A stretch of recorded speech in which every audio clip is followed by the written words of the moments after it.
Hulagu Khan ने बड़े लोग मरवाए थे, बड़े। बगदाद में 20 लाख आदमी कत्ल करवाया उसने, 16 लाख आदमी उसने तलवार से मरवाया। लोगों ने ना जेरे जमीन तह खाने खोदने शुरू कर दिए, 4 लाख आदमी तह खानों में छुप गया और चुन चुन के मुसलमान मारता था। जब हलाकू को किसी ने बताया ना 4 लाख बंदे छुप गए, उसने नहरों के बंद तुड़वा दिए, दरियाओं के बंद तुड़वा दिए, पानी जेरे जमीन चला गया, 4 लाख आदमी डूब के मर गया। 20 लाख आदमी मरवाया। एक दिन एक इलाके में घूम रहा था, नींबू खाने का बड़ा शौकीन था। बाजार में गया तो एक नींबू खरीदा।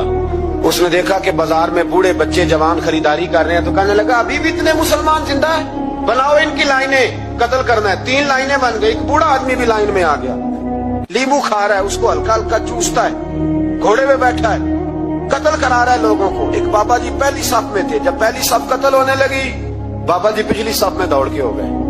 हलाकू खां हंस रहा है उसको देख के। माज़अल्लाह, जब बंदा होता है ना किसी मनसब पे, फिर वो मजाक उड़ाता है दूसरों का। बाबा दूसरी सफ में आया तो हलाकू खां ने वो भी कत्ल कराई, तो बाबा दौड़ के तीसरी सफ में। आखिरी सफ के कोने पे जब बाबा खड़ा हो गया ना, तो सारे बंदे मर गए। बाबे को कत्ल करने लगा जल्लाद। हलाकू कहने लगा ठहर जा। कहने लगा बाबा तू तीसरी सफ में आया था, तेरा क्या ख्याल था, बच जाएगा? बाबा कहने लगा ख्याल नहीं, मेरा यकीन है कि मैं बच जाऊंगा। मेरा शर्त यह है कि यकीन हो अंदर, शर्त यह है कि हंस के कहने लगा हलाकू खां कैसे? तो बाबा कहने लगा अगर अल्लाह चाहे तो बच सकता हूँ, अगर अल्लाह चाहे तो मैं। बहुत सारे लोग हैं डॉक्टर लिख के दे देते हैं नहीं बचेगा, वो बच जाता है, क्योंकि बचाने वाला अल्लाह है। अल्लाह चाहे तो बच जाऊंगा। तो हलाकू कहने लगा कैसे? जब ऐसे किया ना, कैसे ऐसे किया ना, तो नींबू हाथ से गिर गया। वो बच्चे प्लेयर नहीं होते, वो गेंद गिनती है तो छलांग लगा के पकड़ लेते। बड़ा घोड़सवार था, नेजाबाज था, छलांग लगाई नींबू कैश करने के लिए। कैसे तू कैसे बचे? यूं हाथ घुमाया, नींबू गिरा तो छलांग लगाई, नीचे झुका।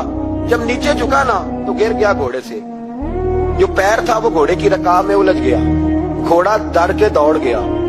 जब घोड़ा दौड़ा तो जमीन पर जोर जोर से सर लगने लगा।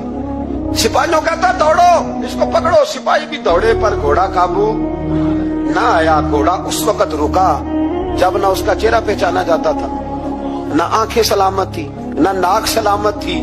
उसकी खोपड़ी सारी इस तरह चूर चूर हो गई जैसे किसी ने हथौड़े के साथ पीसी हो। हलाकू की लाश से खून बह रहा था। बाबा हंस रहा था। एक सिपाही कहने लगा बाबा तू क्यों? कहने लगे मैं अपने रब की कुदरतों पे मुस्कुरा रहा हूँ। कुल्लु मन अलैहा फान वयबका वजहु रब्बिका ज़ुल जलाल वल इकराम का मैंने इसे समझाया था कि बचाने वाला बचा लिया करता है।